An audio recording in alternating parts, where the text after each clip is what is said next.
Então, eu vou pedir agora para o Aquiles, Dr. Aquiles Breiner, né, já fiz a leitura breve do currículo dele, não dá para ser muito breve com o currículo dele, mas eu tentei ser, né? Aquiles, por favor. Bom, boa noite quase, né? Boa tarde, boa noite. Eu gostaria primeiramente de agradecer a oportunidade de estar aqui. Eu tenho acompanhado de perto, né, a gênese desse congresso e realmente as expectativas foram superadas. Eu acho que eu queria parabenizar ao Cláudio, ao Jair, né, também, que foram os grandes idealizadores dessa proposta, mas principalmente a Suemi, porque sem a Suemi nada disso teria acontecido, porque ela foi assim como o agente catalisador de todas as ações e de tudo que a gente está vivendo aqui, tá bom? Deixa eu ver se eu... Então, eu queria começar a minha palestra quase como me desculpando, porque eu tive que mudar todos os meus slides, toda a minha apresentação. Eu tinha preparado algo, mas o que eu vi, o que eu vivenciei aqui durante essa semana, me fez pensar que eu não posso só passar uma mensagem, eu tenho que responder a todas essas inquietações que me foram surgindo durante o Congresso. Então, a todo dia eu estava renovando e fazendo coisas novas. Então, o que eu queria aqui era, como encerramento, fechar, dar algumas... Talvez não fechar no sentido de concluir, mas fechar no sentido de arredondar, que o círculo vai voltar muitas vezes, vocês vão ver nessa apresentação, de que a gente pode realmente pensar numa interação mais ativa entre as humanidades digitais e as instituições de memória, né? Porque eu estou vendo que é esse tipo de debate, esse tipo de conferência que nos faz pensar, enquanto instituição, como é que a gente pode servir, né, aos pesquisadores na área de humanidades digitais. Eu começo meu slide com a questão da revolução digital. Né, vocês veem que aí são headlines, né, manchetes tiradas de várias perspectivas, vários jornais, né, The Guardian, Forbes e tudo mais. Você vê, um diz, a revolução digital acabou, a gente ainda que está começando, a revolução digital não é tecnologia, é gente, não é gente, é cultura. A revolução começa nisso, na propriedade de não poder se classificar aquilo que a gente quer definir, né? Então, é nessa maleabilidade que a gente se encontra agora. E eu acho que essa metáfora é muito interessante para o momento atual, porque realmente o que a gente tem visto é uma revolução no sentido de que a gente ainda não sabe, a gente vai ter que chegar a algum ponto, e esse ponto é o ponto zero. E a gente não sabe como chegar ainda nele. Então, o que eu gosto também é de ver assim, a questão dos manifestos. A gente está falando de revolução, né? Então, o próprio manifesto das humanidades digitais já dá essa chamada às armas, né? A gente vê aí o manifesto comunista, os Britons, né? E o Country Needs You, chamada para a guerra.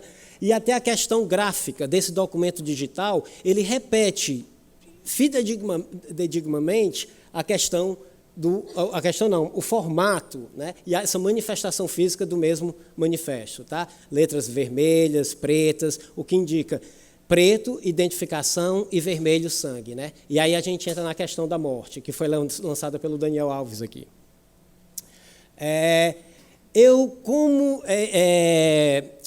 Questão de interesse, ontem eu fiz umas buscas, né? Isso daí eu fiz no Google Trends para saber a frequência de termos, comparando termos.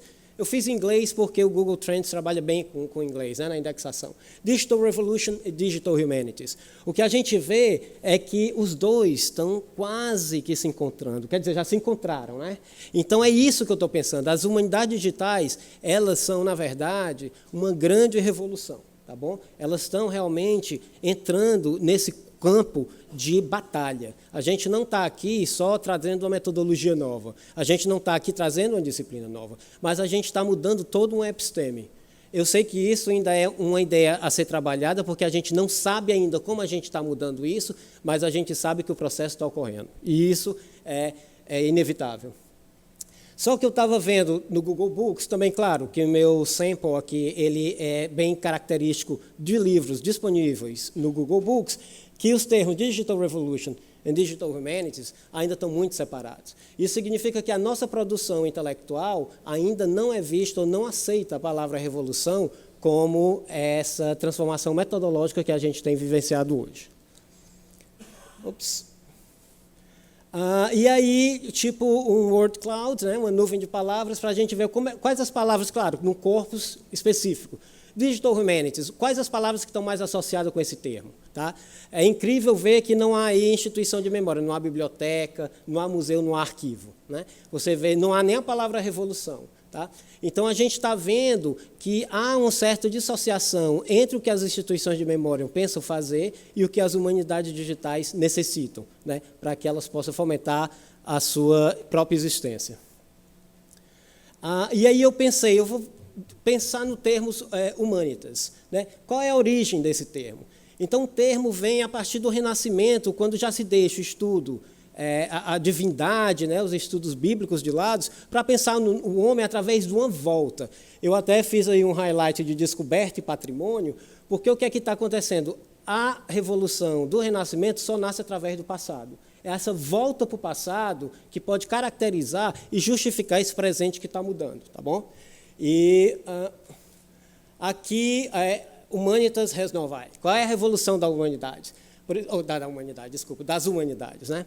Foi a questão realmente que no Renascimento foi decisivo para que o Renascimento se estabelecesse enquanto um novo modelo de pensamento, um novo modelo, uma nova concepção de mundo, foi a invenção da imprensa por Gutenberg. Só que, como diz a Elizabeth Einstein, né, ainda nesse momento não havia uma distinção entre o impresso e o manuscrito. Aqui a gente volta para a Bíblia, né, o primeiro documento impresso assim, oficialmente, e você vê que essa impressão pouco se diferencia dos manuscritos que eram produzidos na época. E isso a gente vive hoje. O digital é tratado ainda enquanto analógico. A gente não conseguiu, principalmente eu falo a gente, os profissionais da área de informação, a gente não conseguiu entender, né, como o digital é revolucionário e como é que a gente pode se apropriar desse objeto de uma maneira diferente que ele próprio exige. Então, a gente ainda tenta adequar os nossos velhos modelos para uma coisa que é totalmente distinta e revolucionária. Aí a questão da morte, chegando do Daniel Alves, que eu adorei, ele disse que as humanidades digitais vão morrer, porque não vão, a palavra digital vai desaparecer, porque tudo vai ser digital. Né? Então, a morte, nesse sentido, ela se apresenta não quanto fim, mas a promessa de vida eterna, para usar aqui do jargão mais bíblico. Tá? Então, é isso. Essa questão da morte, ela não é de hoje. Eu peguei aqui uma impressão de um livro de 1499, não sei se está bem detalhada, mas aí é uma oficina de imprensa, onde os livros, são as caveiras, é a própria morte que está distribuindo esses livros. Tá? E aqui, de um blog mais moderno, né, a morte do livro, a morte da biblioteca. Então, a morte é apresentada aí enquanto ameaça e não promessa de vida eterna. Né? E promessa de vida eterna é isso que a gente quer com a preservação das coisas. Revolução. Também vendo o termo revolução no conceito mais da geometria, que tem a ver com aquela questão do renascimento, né, do homem de Vitruvius, que a gente viu. A revolução, vocês veem que, na verdade, é um movimento circular, só que ele é anti-horário. Ele desafia, inclusive, o tempo. E a full revolution, que a gente vê aqui, ela chega a um ponto zero. Quer dizer, é aquela coisa quase como a máxima de Marx. Né? A história se repete. Tá? É como se a gente realmente estivesse progredindo para o passado. Né? E é uma concepção interessante, porque é isso que a gente está vivendo. Quando a gente fala da idade das trevas do digital, a gente está perdendo muito. A gente está revivendo a Idade Média, né, no seu período mais sombrio, onde as informações foram perdidas, porque não se sabia, não se pensava no registro enquanto forma de preservar, né, aquele presente para gerações futuras. E qual a situação que a gente vive hoje, principalmente nas bibliotecas, arquivos e museus? É esse quadro caótico, né? Uma biblioteca, eu gosto dessa imagem, que é uma biblioteca física que representa como a gente está tratando o digital hoje. Né? A gente vê as paredes, né, desse prédio antigo, é a tecnologia que vai se tornando obsoleta. A questão dos livros espalhados no chão é como a gente classifica esses objetos, como é que a gente vai poder encontrá-los. Né? A gente está perdendo muitas coisas exatamente porque a gente ainda tem essa analogia, e eu aqui volto à analogia do analógico para o digital, porque a gente está querendo tratar o novo através do que a gente já conhece. E aí entra na questão do que o Luiz Ferla levantou. Ele falou uma coisa bem interessante, que assim, a bibliografia sobre humanidades digitais, sobre instituições memoriais, quando fala do termo, né, pesquisa digital e tudo mais, sempre fala sobre desafios e oportunidades. E ele levantou uma coisa muito interessante. A gente está falando disso há quase 10 anos. Cadê as respostas? Chega de desafios, chega de oportunidades. Nós queremos respostas, né? E eu me aventurei, é um conceito meu, a trabalhar. A resposta está por aí. É a curadoria digital que pode trazer essa resposta através dessa regra dos 10 ins. Eu, por questões de tempo, eu não vou poder me adentrar. Essas seriam as ideias, né, principais no mundo de hoje, que são regras também que têm que evoluir de acordo com a evolução do nosso envolvimento com o digital, mas são essas integridades, integração, informação, incorporação, é isso que a gente tenta buscar. E isso não é ainda, né, algo factível. A gente está procurando esse tipo perfeito, esse modelo perfeito de gestão dos nossos objetos e dados eletrônicos e de que esse tipo de curadoria ela possa favorecer não somente aos pesquisadores, mas ao ser humano em geral. É a transformação digital, né? É a questão do e-commerce. Como é que esses dados eles podem influenciar positivamente na vida dos seres humanos, de um modo que eles possam realmente transformar a vida dessas pessoas.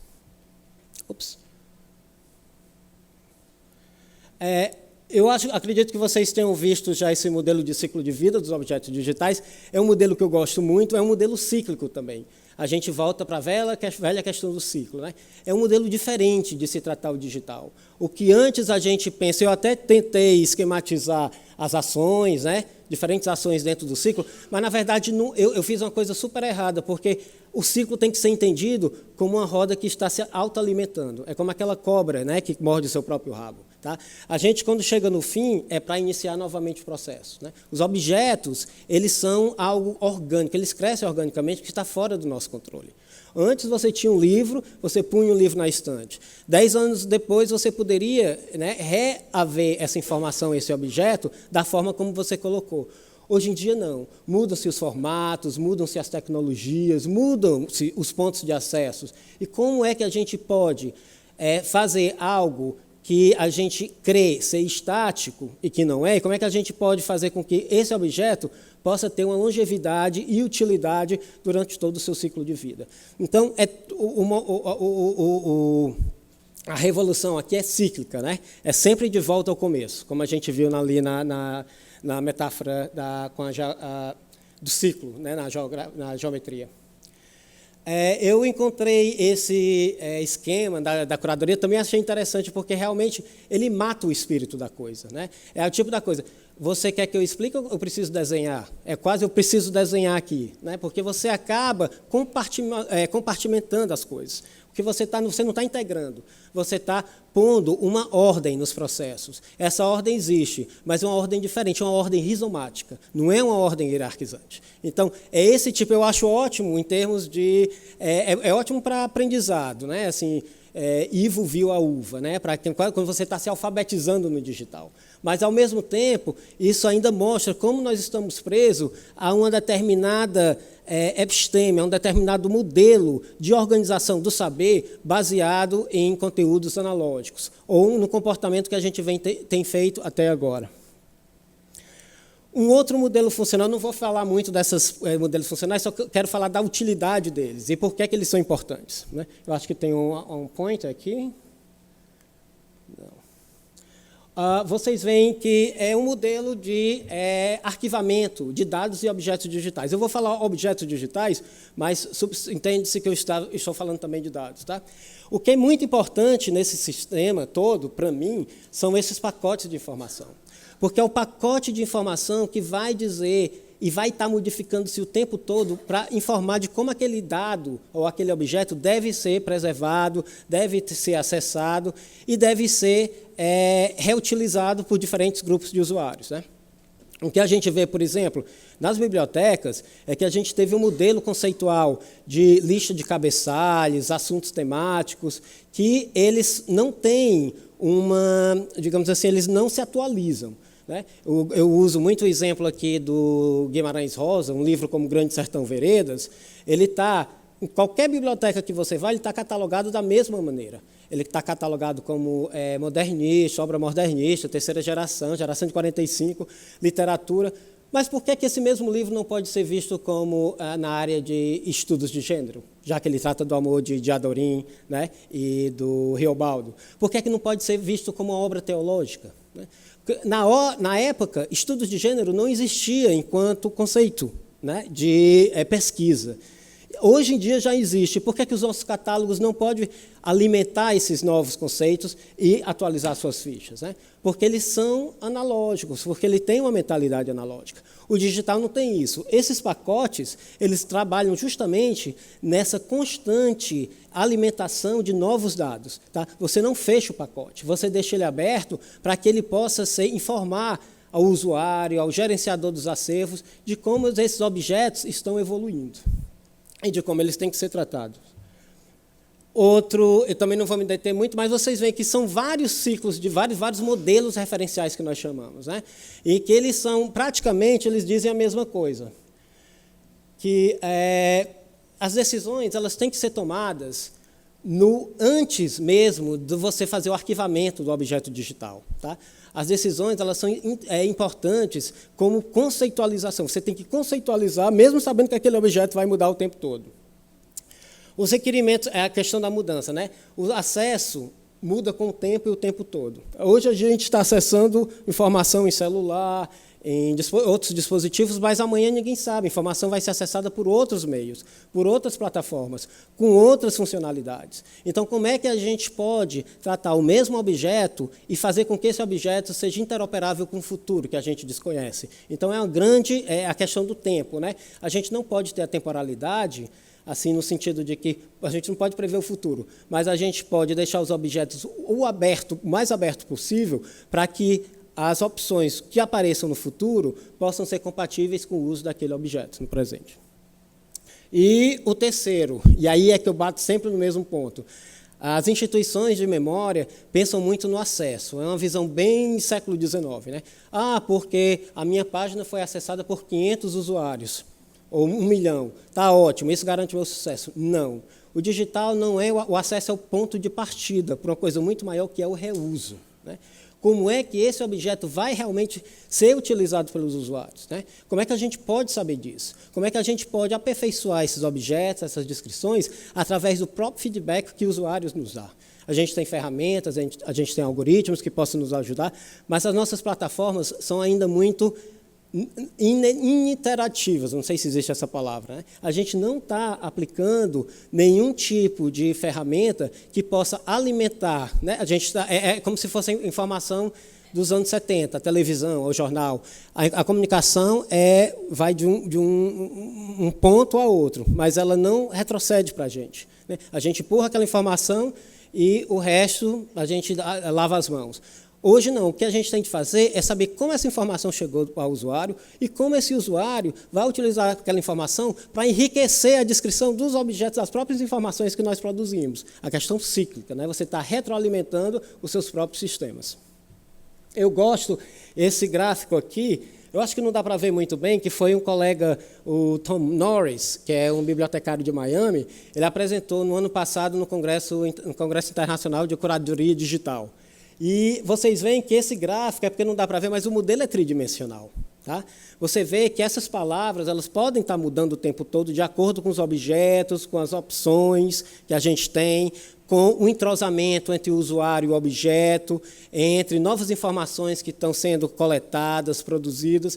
Então, eu gosto a questão desse gráfico ser tridimensional, para mim ele é muito mais representativo do mundo digital do que as outras formas que a gente mostrou até aqui. Então, a questão o analógico e o digital, né? Qual é a diferença básica? O analógico, em questões mais voltando quase, ou chegando quase na preservação, é de que num documento, como você vê aquele pergaminho, você pode ler o pergaminho se algumas partes desse pergaminho tiverem danificadas, né? Por rasgadas ou palavras que tenham sido apagadas. No digital, não. Você tem 1 ou 0, tudo ou nada. Qualquer erro, qualquer corrupção nessa sequência de bytes pode tornar o objeto ilegível. Né?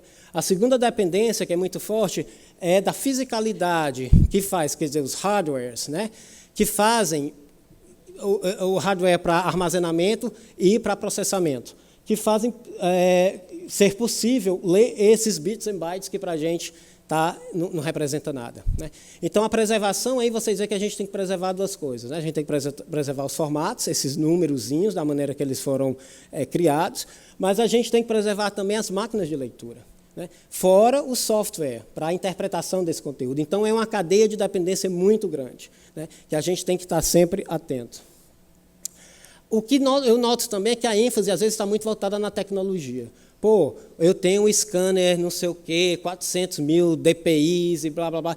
E as pessoas, elas se voltam tanto para a tecnologia que elas esquecem da metodologia, né? O que é que eu tenho que fazer para ter esse conteúdo que eu digitalizei, por exemplo, apresentado de uma forma inteligente e de uma maneira que ele possa ser reutilizado por outros, né? Eu gosto dessas imagens porque mostra um projeto que a gente tinha feito na British Library, que era digitalização de acervos em perigo de deterioro, né, em várias partes do mundo. E você vê que as técnicas aqui são bem rudimentares, mas a gente conseguiu, mesmo assim, trabalhar com esses materiais de forma que a gente pudesse unificá-los e apresentá-los de uma maneira sistemática e organizada. Planificação estratégica, né? Você tem que definir critérios, considerações e trabalhar no planejamento robusto, né? O que eu tenho notado muito, assim, nas instituições que eu tenho visitado, é que o planejamento ele é quase que inexistente, né? As pessoas acham que digitalizar e disponibilizar é como se eu tivesse a minha foto e botasse no Instagram, né? Botei ali, vai ficar ali para sempre, arrumo os metadados bibliográficos, tá bom? O CR nem precisa para texto, né? E aí a gente vê como é que as coisas andam. Não é isso, né? A gente tem que planificar para saber justamente o que eu falei, garantir que esses conteúdos, esses dados, eles possam ser preservados e utilizados, né, no presente e no futuro. Eu fiz aqui um gráfico, peguei um gráfico lá da British Library, que foi um projeto que a gente fez, que é uma coisa interessante, a gente tem que determinar as nossas coleções digitais. Nesse gráfico você vê as coleções digitalizadas da ABL.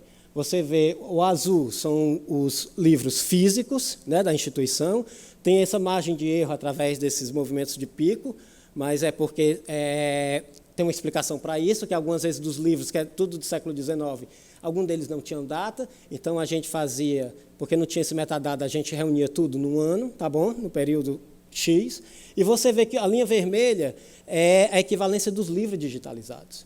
Um historiador que fosse buscar isso dentro de um tema específico, que seriam os relatos de viagem. Para um historiador que só usa o conteúdo digital, ele não pode inferir que naquela época, ou daquela coleção da British Library, essa amostragem que ele utilizou vai ser fidedigna às publicações que estão depositadas na biblioteca. Vocês estão entendendo, né? Então, você tem que ter essa concepção. Qual é essa amostragem? Ela realmente representa, no caso da digitalização, os acervos físicos da minha instituição? O usuário, às vezes, não se preocupa com isso, né? Então, ele vai fazer o recorte dele, vai fazer as suas interpretações, e, a partir disso, ele vai chegar a conclusões que podem ser não verídicas, por nossa culpa, porque a gente não informou que aquele conteúdo, aquela coleção, realmente ela é díspare em relação ao conteúdo, o conteúdo físico dos nossos acervos. Critérios também. Como é que a digitalização tem trazido novas formas também de acessar o objeto? Aqui a gente tem uma imagem de um jornal, né, de um diário de um aventureiro que se perdeu na África, David Livingstone. Então, ele tinha o jornal e começou a escrever seus diários com a tinta feita de uma planta, né, na África. Só que essa tinta, ela começou a desaparecer. Nós mantemos o formato na biblioteca, mas não se podia, o formato não era mais, a informação não era legível, né? Mantemos as folhas de jornais sem que a informação tivesse claramente visível. Com a aplicação de técnicas multiespectrais, né, diferente feixes de luz durante o projeto da digitalização, a gente viu que a tinta reagia a diferentes faixas de luz. Então, a gente pôde recuperar a informação que estava ali perdida, né? Isso graças ao digital. Porque você não vai trazer um laboratório de luzes para dentro de uma sala de leitura para descobrir, né, reaver um conteúdo desaparecido. Mas o digital é revolucionário por isso. Ele nos ajuda também a resolver problemas que a gente, né, não tinha solução para eles. Preservação, né, uma coisa super interessante, um tema interessante. A gente tem visto muito a questão da deteriorização de suportes físicos, né? A gente tem visto obsolescência tecnológica, né? Tudo muda o tempo todo. Só que esses assuntos não são novos. Tá? Isso é a questão que eu chamo a diferença entre formato e informação. Um caso claro são essas cordas usadas pelos incas, chamada quipu. Eram cordas cheias de nós, tá? E os incas usavam isso como enciclopédia. Eles contavam as histórias, tipo assim, um modelo mnemônico, para eles se lembrarem da história, e eles faziam suas narrativas e registravam nessa corda. Quer dizer, cada nó, ou intensidade dos nós, eles tinham um significado para aquela civilização. Hoje em dia, essa informação foi perdida. A gente manteve o formato e perdeu a informação. O digital é a mesma coisa. Quando a gente vê, minha instituição recebe CD-ROOMs, está ótimo, vou botar aqui, tem uma informação gravada. Não é isso, porque a informação ali contida vai desaparecer. Tanto pelo deterioro do objeto físico, onde a informação está gravada, quanto pela rapidez com que os formatos mudam. Então, aquela informação ali, dentro de 20, 30 anos, pode ter certeza que vai estar perdida. Mas a gente ainda se atém muito à questão do livro nas bibliotecas. O livro foi escrito em 1600, foi publicado em 1600, mas eu ainda tenho aqui. Então, porque a gente pode ler. Não é porque o papel está intacto, mas se a gente perdesse a capacidade de ler, ou se a gente não entendesse mais o que é que aquela linguagem queria dizer, a informação estaria também perdida. Então, não é algo novo, tá? Só é algo que está nos preocupando cada vez mais, esse processo de preservação, tanto do formato quanto da informação. A evolução dos formatos, a gente tem visto não somente formatos que mudam dentro da sua mesma categoria, mas o aparecimento de novos formatos de acordo com novas tecnologias. Essa é uma preocupação que a gente tem constantemente. Então, diretórios que eu pus ali, inclusive com links, tá? Que eu não vou poder abrir agora, eles já estão querendo mapear quais os tipos de formatos, como é que eles estão desaparecendo e como é que a gente pode recuperar aquele formato antigo através da nova versão ou através de um novo formato que lhe seja compatível.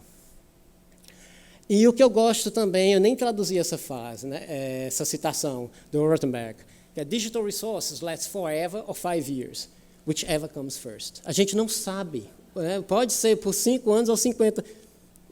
O que for mais propício para a gente vai ter que fazer. Eu adoro isso porque é apocalíptico. Isso quer dizer que a gente não está com controle de nada. Mas o problema não é o nosso controle. O problema é que o digital impõe novas regras. O digital impõe novos parâmetros, novos paradigmas.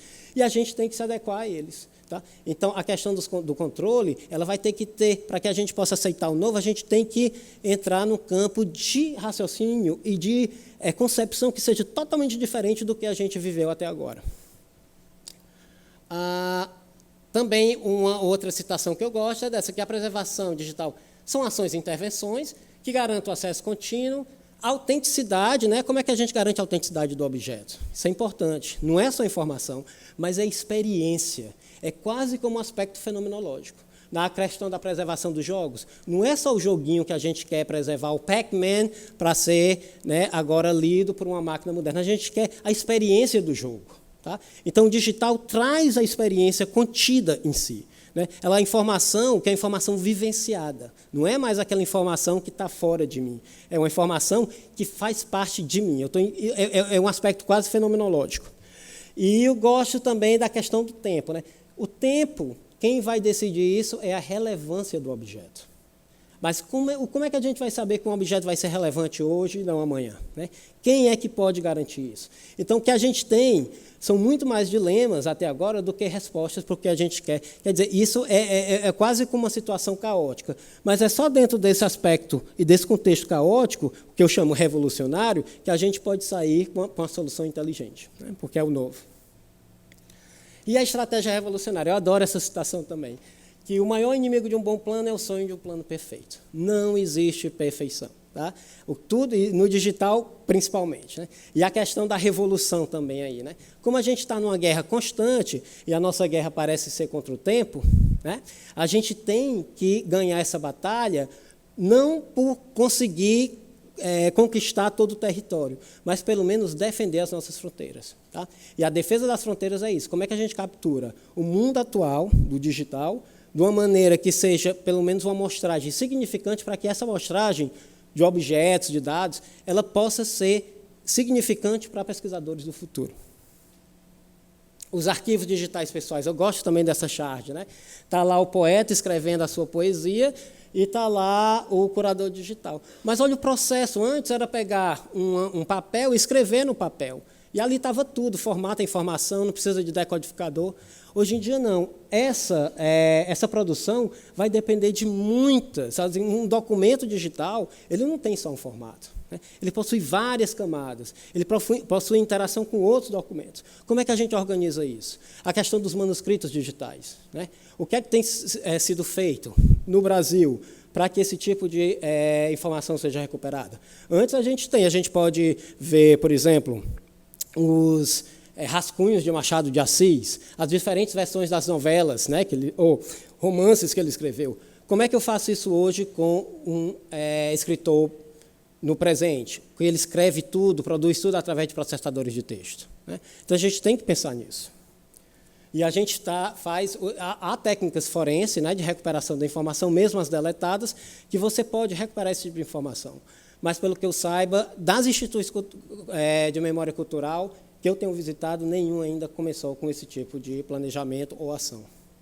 Aqui a gente vê, também da British Library, a gente tem ali a coleção, o arquivo, né, digital de um pesquisador chamado Hamilton, que você vê que vários formatos, né, fazem parte do acervo. E para você tentar ler esses formatos, você vai ter que ter diferentes máquinas. São cartões perfurados, fitas magnéticas. Né? Então, a gente não precisa só daquilo, porque ali vai ser só o formato. A gente precisa das máquinas de leitura para aquilo. E, mais do que isso, a gente precisa de um sistema que possa migrar todas essas diferentes informações em diferentes formatos para um sistema que seja atualizado. E que a informação possa ser recuperada, né, sem a questão da dependência tecnológica que ela exige hoje. Aqui você vê alguns tipos de análises bem simples que a gente fez com o arquivo do Quraish, que é um escritor, tá? Britânico. Você vê aqui os tipos de... Ele estava escrevendo essa novela Something to Tell You. Daí você vê como é que ele começou a novela. Você vê ali qual o período do dia que ele trabalhava. Dentro das versões da novela, ele trabalhava muito à meia-noite, ao meio-dia, né, e às 6 da tarde. E aqui embaixo você vê as diferentes versões. E você vê que ele trabalhou muito no período entre novembro e dezembro, que o pico lá se diz as diferentes versões que ele fez. Né? E você vê que na hora da revisão, que é essa aqui, que ele também estava trabalhando muito. São informações talvez não importantes, mas são informações novas. Antes a gente não podia ter esse tipo de informação. Eu não sabia quando é que José de Alencar estava escrevendo. Eu não sabia quantas vezes ele mudou, né, o livro Iracema. Mas, hoje em dia, essas informações, para mim, podem ser irrelevantes. Mas, no futuro, quem sabe um pesquisador vai estar agraciado e feliz por ter tido esse tipo de conteúdo preservado, informação, né, revelada. Então, o que a gente trabalha com abordagens e técnicas, eu não vou me deter muito nisso, mas essa questão, o que é que eu vou preservar, como eu vou preservar, é só o documento? E se eu mudar o formato, será que vai fazer alguma diferença? Será que eu vou mexer na integridade do documento? Será que eu vou mexer na autenticidade do documento? Aquele exemplo que eu falei dos jogos eletrônicos. Né? Se eu jogar o Mac, aquele... Pac-Man, né? Pac-Man, desculpa. Pac-Man, no meu computador, na minha tela de computador, será que eu vou ter a mesma experiência de quando eu jogava, ou a pessoa jogava nos anos 80? Tá? Então, a gente tem que pensar nisso. O que é que a gente quer preservar, como a gente vai preservar e de que maneira a gente pode garantir que essa preservação vá ser sustentável no futuro. Questão dos arquivos de página web, importantíssimo. Eu venho batendo na mesma tecla o tempo todo, né? A gente sabe que 80% das páginas web elas desaparecem ou mudam no ano de sua publicação. Tá? Isso é muito. A gente está falando da idade das trevas do mundo digital. Né? É a questão da história. Né? De volta ao começo. A gente está vivendo na Idade Média, né, da era digital, porque a gente não está sabendo guardar isso. A gente não tem um plano ainda estabelecido.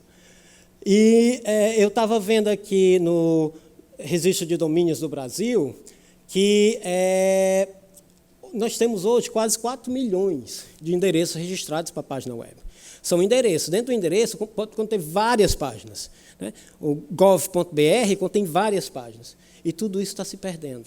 Tá? A gente não tem uma atividade, uma política nacional de arquivamento desse conteúdo. Uma vez eu fui falar isso há tempos, 2010, eu acho. Numa conferência, a pessoa, não, mas o Internet Archive já o faz.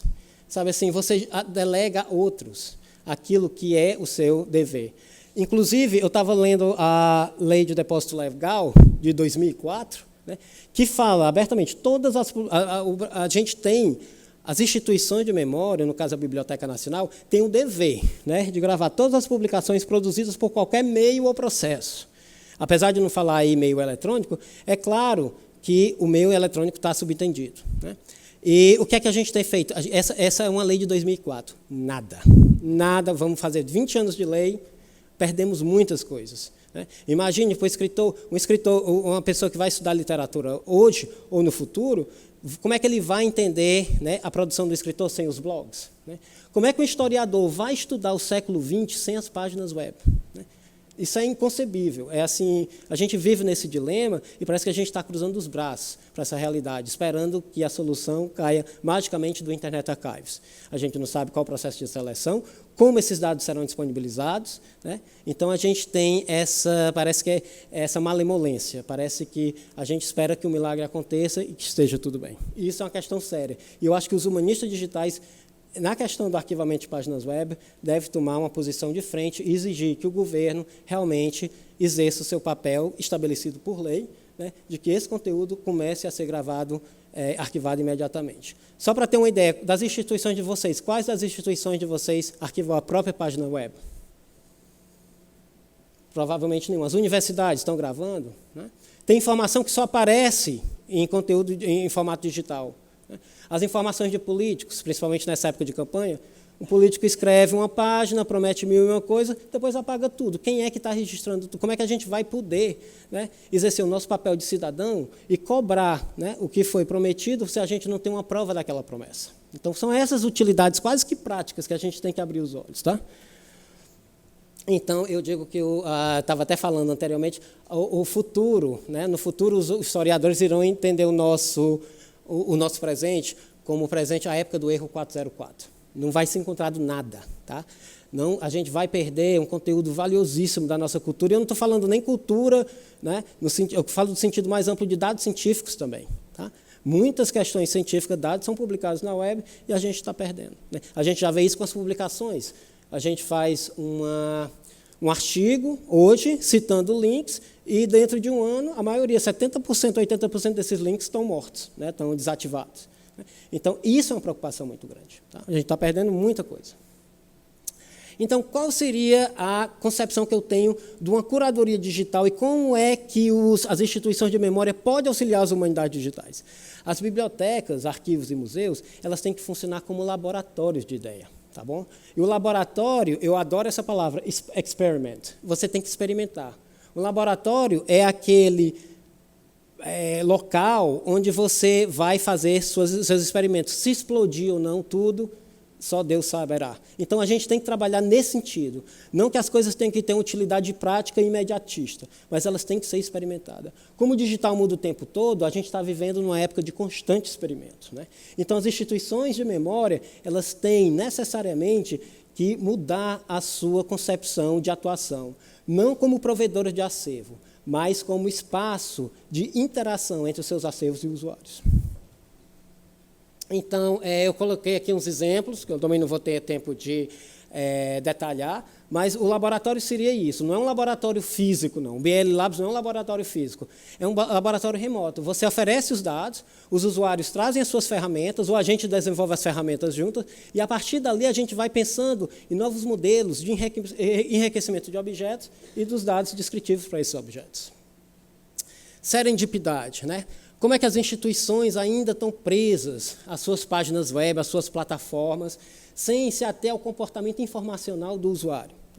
A serendipidade, que é uma palavra inclusive inglesa, ela não é um comportamento novo, que é esse encontro ocasional com a informação que a gente vive todo dia. Eu quase não abro mais jornal, eu abro o meu Facebook. Eu sei que não é uma boa referência, mas a informação, o que se diz é que a gente não procura informação. A informação chega até a gente. Tá? Esse movimento de busca, ele já está desaparecendo. E as nossas bibliotecas ainda têm aquele catálogozinho, né? Os metadados de uso, por que a gente não pode usar esses metadados para ajudar outros usuários? É o que a Amazon faz, né? É o que o Spotify faz. Claro que é tudo muito errático ainda, porque porque os algoritmos não são perfeitos. Mas a gente pode abrir novos canais de descoberta da informação, né? Então, a serendipidade seria isso. E entender os comportamentos informacionais, entender quais as necessidades de busca desses usuários que sejam compatíveis com os documentos que eles estão acessando, né? A gente ainda está pensando naquele catálogozinho, aquela gavetinha que você abre e vai procurar por 3 pontos de acesso, né? Os pontos de acesso, por isso que a gente fala de RDF, né? Esses catálogos, o formato MARC 21, ou estipulação de dados catalográficos, bibliográficos, eles vão, pouco a pouco, começar a desaparecer, porque não vai ter uma diferença entre um documento que seja textual ou imagético, ou sonoro, ou se foi digitalizado, ou se já nasceu digital, né? Então, é aí que a importância que a gente tem dos dados abertos, né? Da linkagem dos dados abertos. Eu posso descobrir informação por caminhos nunca antes pensados, porque, realmente, a informação ela pode estar correlacionada com outros itens de uma maneira quase que rizomática, sem aquela estrutura hierarquizante. A transformação digital. Transformação é isso, né? A gente estabelecer novos modelos de relativização dos nossos conteúdos, né? Reinscrição desses conteúdos em novas sociedades, novas comunidades, que vão ver aquele conteúdo completamente diferente do que eu, como profissional de uma instituição, possa estar acessando hoje. Eu peguei aqui também uma nuvem dos dados linkados, e você vê aí que, porque não dá para fazer um zoom, mas não tem uma instituição de memória que aparece aí. Porque as instituições, isso é algo muito grave. Quer dizer, os nossos conteúdos não estão sendo descobertos. Obrigado. Eu falo muito e fico com a boca super seca. Então, é isso que a gente tem que se ater. São esses modelos. Resposta a gente tem? Para algumas coisas tem, para outras não. Mas vamos experimentar para descobrir até onde a gente chega. A gente só não pode ficar de braço cruzado. A questão, também não vou entrar nesse projeto, mas como as próprias comunidades podem aumentar os nossos acervos institucionais, né? A gente já tem ferramentas para isso. As nossas instituições, elas sempre gravaram as histórias dos vencedores e nunca dos vencidos, né? Então, isso eu aprendi num projeto que eu participei, que foi o Europeana 1914 e 1918, sobre a Primeira Guerra Mundial. Os nossos acervos, o projeto era de reunir os acervos das bibliotecas nacionais da Europa sobre a Primeira Guerra Mundial. E o que é que a gente tinha ali? Cartas oficiais, relatos de escritores, comandantes, muita gente que não estava nem na trincheira. E a gente pensou que a gente poderia enriquecer esses acervos através de novas práticas. Vou pôr aqui para não derrubar. Que foi através da participação pública. Nós fizemos uma chamada pública para que as pessoas digitalizassem os seus acervos pessoais, né, familiares, fotos, cartas, e nos mandassem. Eu me lembro que eu peguei um grupo de cartas, acho que eram umas 45 cartas, de um capitão chamado Captain Ward. Então, começa ele escrevendo, falando para a esposa dele como era a trincheira e tudo mais, e para o filho dele de 5 anos, ele fazia desenhos, né? E depois, vai evoluindo a história, parece um romance que você está lendo, e ele morre. Acaba as cartas, e a segunda sequência de cartas eram cartas de condolências. Então, eu, pela primeira vez, me senti como parte da história. A Primeira Guerra Mundial sempre foi vista para mim como o passado. Através da significação do pessoal dentro do meu próprio contexto experiencial, eu pude sentir que a história estava presente em mim. Então, é realmente arrepiante essa descoberta, né? E isso patrocinado graças ao digital, porque eu não tinha nenhuma relação com essa família, né? Mas eu entrei na intimidade do outro, e não estou falando de roubo de dados de Facebook, entrei na intimidade desse outro, possibilitada por uma ferramenta, uma tecnologia que mudou a minha concepção de mundo, tá? A mesma coisa, Cantos Cautivos, um projeto interessantíssimo de uma amiga minha que faz com a Unesco, que é coletar a experiência dos presos políticos na época de Pinochet através da música, porque a música era muito importante para eles. O que é que eles faziam? Eles cantavam para esquecer a dor, ou eles cantavam para se comunicar uns com os outros. Então, nesse projeto, o que ela pediu, ela fez um mapeamento dos campos, né, de concentração ou de prisão, e pediu que usuários, fez uma chamada geral, começassem a enviar documentos ou gravações, muitos deles gravando músicas que compuseram, ou gravações de música de outros compositores, e começou a estabelecer uma rede, né, uma base de dados de testemunhos através da música. E o projeto foi tão interessante que não só relacionou, fez um mapeamento dessas experiências, mas eles tiveram que contratar depois um psicólogo, porque muita gente que teve acesso a essa base de dados ligou, né, entrou em contato com o pessoal do projeto dizendo realmente isso faz parte da minha vida, e a pessoa estava totalmente desestruturada. Né? Então, você tem que pensar nisso também. Tem uma questão ética aí, mas tem uma questão que é um acervo que pode ser criado através de algo completamente novo, né, o que o digital nos oferece. A questão, uso de plataforma aberta. A gente tem que ir aonde o usuário está. É lindo cada instituição fazer uma plataforma linda, bonita, ou então juntar um monte de instituição e vamos fazer uma plataforma interativa. Interativa só entre elas, porque isso nunca chega ao usuário. Esses dados não são indexados pelo Google. Tá? Muitas dessas plataformas não têm interoperatividade. Então, é aquela questão do acesso. A gente está preocupado em empurrar conteúdo, né? Vamos provar todo final de mês, para ganhar o nosso dinheirinho, que a gente conseguiu 500 acessos. Está ótimo, né? A nossa meta, não atingimos? Ótimo. O que esses dados vão ser, como eles vão ser utilizados, como eles vão transformar a vida das pessoas? Não estou nem aí. Né? Não é? E isso é uma mentalidade que a gente tem de mudar. Né? Então, um dos projetos que eu trabalhei aqui no Brasil, que inclusive me trouxe para cá, da Biblioteca Nacional, como pesquisador residente, foi fazer um mapeamento do acervo afro-brasileiro dentro da BN Digital e tirar, né, aquele acervo de dentro daquela plataforma mais seca e sem interatividade e botar no Flickr, tá? Para que houvesse uma interatividade maior com novos usuários, né? Não os usuários que a gente já conhece. Aqui é um exemplo de uma imagem de jornal. Os exemplos são muitos. Aí, a interatividade ocorre de várias maneiras. Os usuários eles estão tagueando as fotos, né? O que a gente chama na linguagem da ciência da informação, foxonomia. Né? Eles estão descrevendo as fotos de acordo com a sua experiência de uso. O que eu acho interessante, como é um acervo afro-brasileiro, eu te comentei em outras palestras, as listas de cabeçalho da biblioteca se referia a essas imagens como escravidão, escravos, e as comunidades de uso estão descrevendo, não, é escravizado. Né? Então, eles estão contextuando a linguagem que a gente usa, porque essa linguagem é importante para que a gente possa adequar os nossos catálogos também para que os itens que a gente armazena eles sejam recuperados. Né? Então, a gente tem que se adequar ao linguajar ou às expressões do usuário e não ficar pensando que o usuário vai entender tudo que a gente fala. Então, a gente tem muito essa questão da linguagem, o diálogo de comadres, que eu falo, para pegar uma expressão da Flora Susekind, que é isso, a gente fala muito entre a gente, mas a gente não pensa no usuário, que a gente não está... a foxonomia vai destruir tudo que é vocabulário controlado, e não é isso. Né? São novos modelos de reinterpretação daquela informação, daquele objeto que a gente alberga. Então, o que a gente faz também, pensando a questão dos dados de pesquisa, identificadores, por exemplo, para que coisa mais estranha e para que experiência mais, eu não sei nem qual seria a palavra para utilizar, mais detestável do que a plataforma Lattes, né? Que você tem que adentrar os seus dados. Cada vez, aí você bota o DOI de um documento digital, quando vem, não, mas você tem que botar o seu nome como autor. Gente, já está lá, não precisa. Né? Aquilo dali é maçante. A gente odeia, mas tem que fazer porque o governo exige. Por que a gente não começa a trabalhar com identificadores persistentes? Né? Toda a minha produção, a produção de base de dados, por que a gente não dá? Base de dados também é uma produção. Né? Os slides que eu tenho aqui no SlideShare, né? Por que eles não podem ser alimentados diretamente na plataforma Lattes, enquanto uma apresentação? Tá? Eu estou dizendo não é nem do conteúdo, porque se o SlideShare desaparecer, pelo menos eu tenho um registro de que esse conteúdo existiu algum dia. Tá? Porque a plataforma Lattes ele não é um repositório, ele é, né, um agregador de metadados. Mas é isso, são as coisas simples, que já existem soluções. Né? E a gente às vezes pensa, mas a gente não tem capacidade técnica, ou a gente não tem recursos humanos. Bullshit, né, como a gente diz em inglês. Não é isso. Tá? É a falta realmente de uma ação.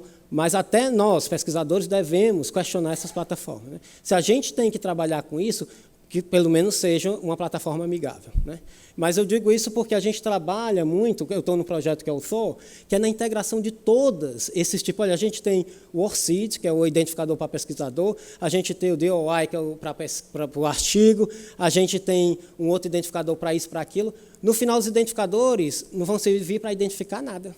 Né? A gente vai ter, a gente precisa agrupar esses identificadores, estabelecer uma estrutura lógica e, ao mesmo tempo, aberta, para que esses identificadores possam realmente representar o que nós somos, o que a gente faz, onde a gente está e, né, quais os conteúdos que a gente utilizou para a produção daquele conhecimento.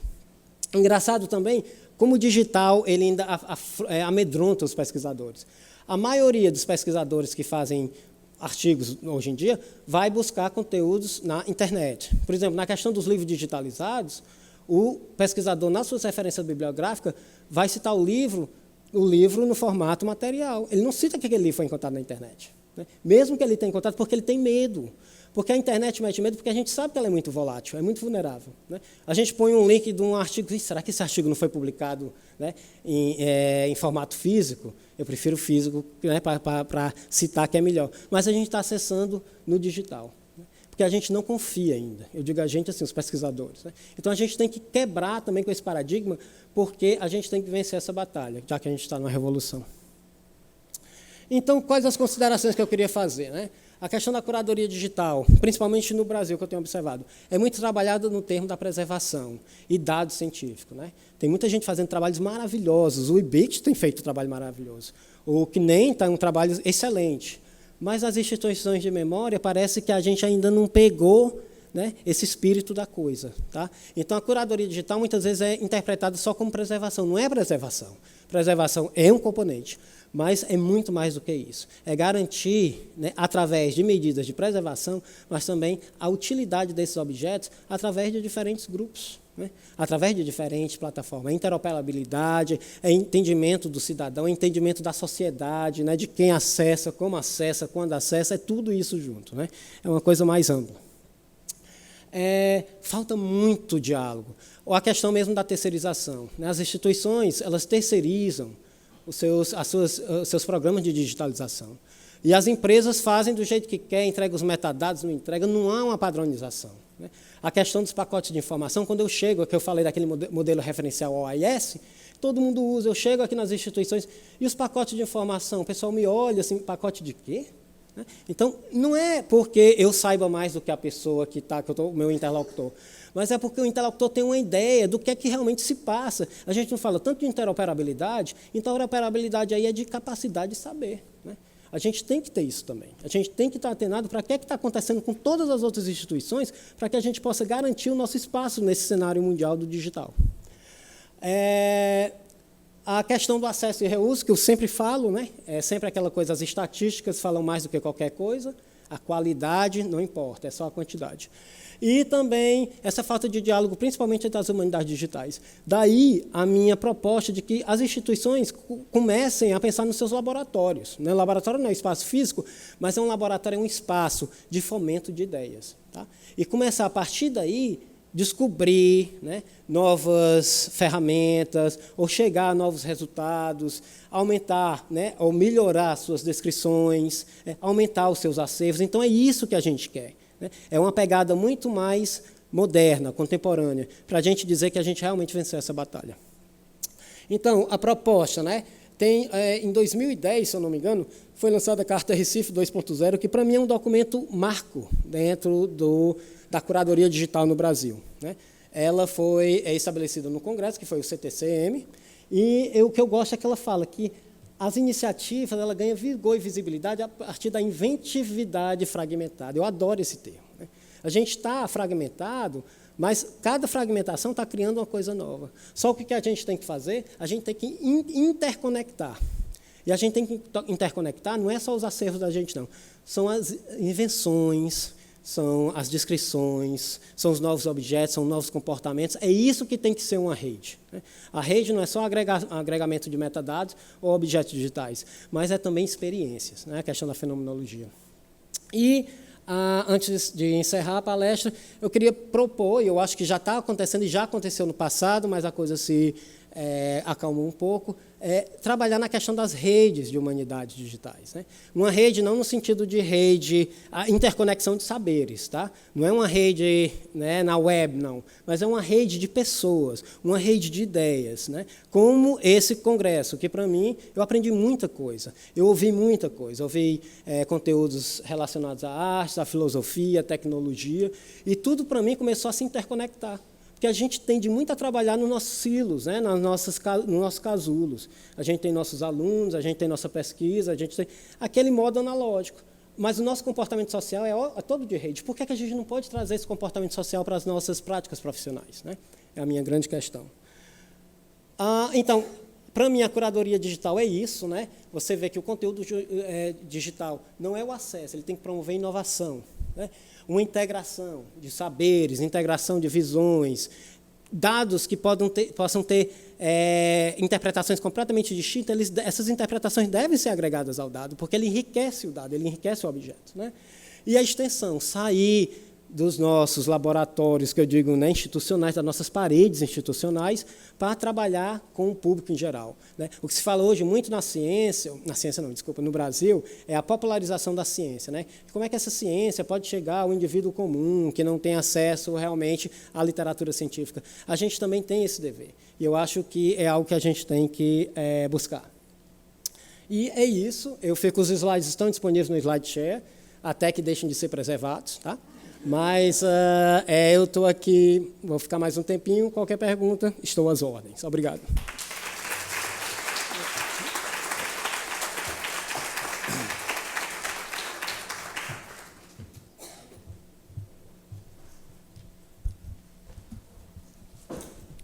Obrigado, Aquiles.